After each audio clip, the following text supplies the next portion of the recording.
While Porsche sells a special tool for removing the vents, you can do it with a simple 90-degree pick.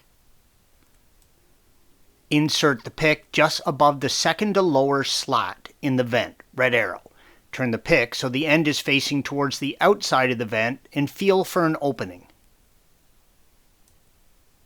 With the end of the pick in the opening inside the vent housing, you can pull the vent forward, releasing it from its clips, holding it in the dash.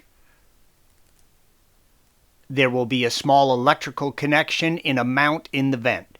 Release the connection from the mount, blue arrow, and separate the connection. With the vent removed, you can see where the end of the pick sticks out through the opening in the duct, red arrow. The center vent is the same procedure with the exception that there are openings on each side of the vent, red arrows. Tilt the vent slightly downward when removing it. Here you can see some of the clips that hold it into the dash. Remove the wiring and connection and separate them. Installation of both vents is the reverse of removal. Thanks for watching.